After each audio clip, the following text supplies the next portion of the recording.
Corona पर भारी पड़ गई कंगना। वरिष्ठ पत्रकार श्रवण गर्ग ने बताई अपने आलेख में सच्चाई। पटना और मुंबई के बीच 1700 किलोमीटर की जितनी दूरी है, लगभग उतनी ही शिमला और मुंबई के बीच भी है। दोनों ही राज्यों में इस समय एक ही पार्टी की दबदबे वाली हुकूमतें भी हैं।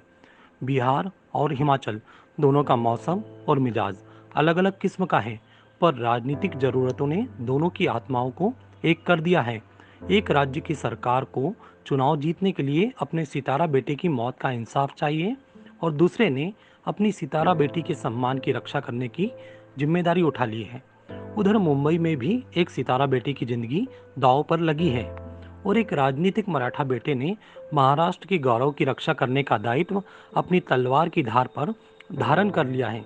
चूंकि दोनों ही सितारा बेटियां बॉलीवुड से जुड़ी हैं, फिल्मी हस्तियों की जिंदगियों से जुड़े तमाम अंतवस्त्रों को फिल्मी नगरी की सड़कों पर पताकाओं की तरह लहराया जा रहा है। दूसरी ओर अपनी टीआरपी को हर कीमत पर बढ़ाने में जुटा मीडिया इन दृश्यों को बिना किसी अतिरिक्त चार्ज के नशे की गोलियों की तरह बेच रहा है।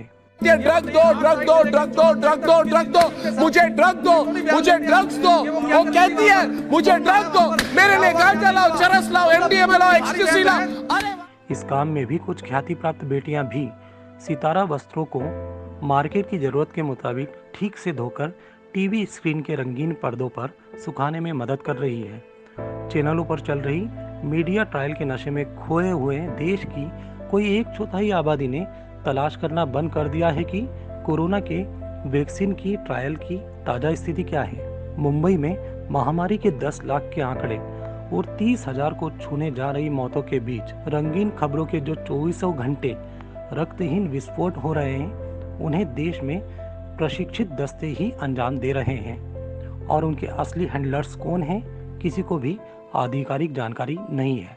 देश की नागरिक कथित तौर पर चीन के द्वारा निर्यात की गई कोरोना की महामारी का मुकाबला करने में तो आत्मनिर्भर हो सकते हैं और भगवान के कोप के कारण अवतरित हुए आर्थिक संकट के खिलाफ भी भूखे पेट पर पवित्र शिलाएं बांध सकते हैं, पर उस मानव निर्मित त्रासदी का मुकाबला नहीं कर सकते जिससे कि वे इस समय मुखातिब हैं।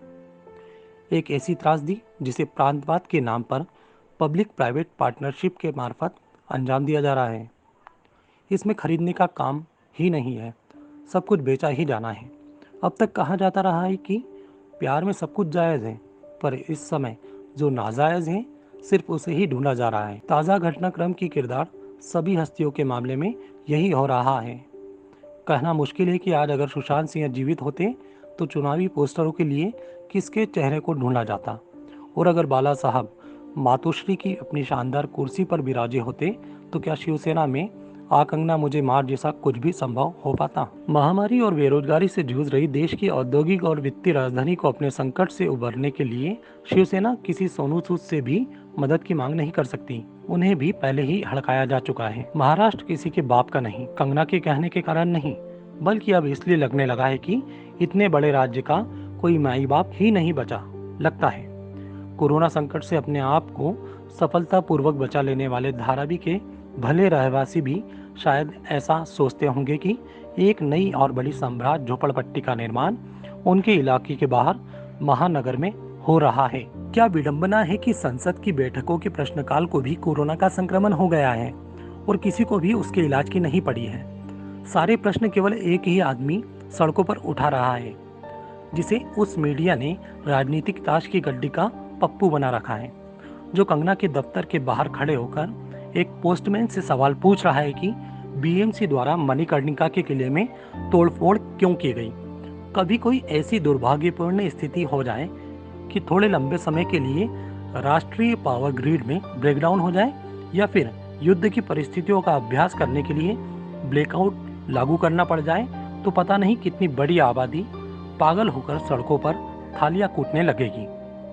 देश का पूरा ध्यान एक अभूतपूर्व संकट से सफलतापूर्वक भटका दिया गया है। 40 सालों में पहली बार इतना बड़ा आर्थिक संकट, करोड़ों लोगों की बेरोजगारी, महामारी से प्रतिदिन संक्रमित होने वालों के आंकड़ों में दुनिया में नंबर 1 बन जाना, चीन द्वारा सीमा पर 4 महीनों से दादागिरी के साथ लगातार अतिक्रमण और जानकारी के नाम पर सरकार द्वारा देशवासियों को झूला झुलाते रहना, सब कुछ धैर्यपूर्वक बर्दाश्त किया जा रहा है। हमें बिल्कुल भी डरने नहीं दिया जा रहा है कि हर महीने कोई 16,000 लोग कोरोना की भेंट चढ़ रहे हैं। कथित तौर पर अवसाद और नशे की लत में पड़े एक सुदर्शन अभिनेता की मौत सरकारों को तो हिला देती है, पर लॉकडाउन से उपजे अभावों और बेरोजगारी से पैदा हुए अवसाद के कारण हुई सैकड़ों आत्महत्याओं की तरफ किसी का ध्यान नहीं जाता।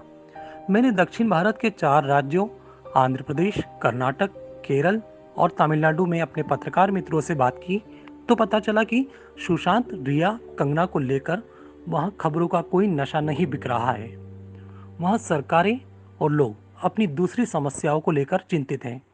इसे हिंदी भाषी राज्यों का दुर्भाग्य ही माना जाना चाहिए कि एक ऐसे समय जबकि अधिकतर इलाकों में महामारी के साथ साथ वर्षा और बाढ़ के कारण उत्पन्न हुई कठिनाइयों के घने बादल छाए हुए हैं, हमारा राजनीतिक नेतृत्व मीडिया के एक वर्ग की मदद से पापड़ बड़ी बनाकर सड़कों पर सुखा रहा है। वही थोड़ी सी जनता जो इस तमाशे का हिस्सा नहीं है, इसी कशमकश में है कि जो कुछ चल रहा है उसके लिए खुद शर्मिंदगी महसूस करें या उन्हें शर्मिंदा करने के अहिंसक और शांतिपूर्ण उपाय तलाशें जो इस दुरावस्था के असली जिम्मेदार हैं।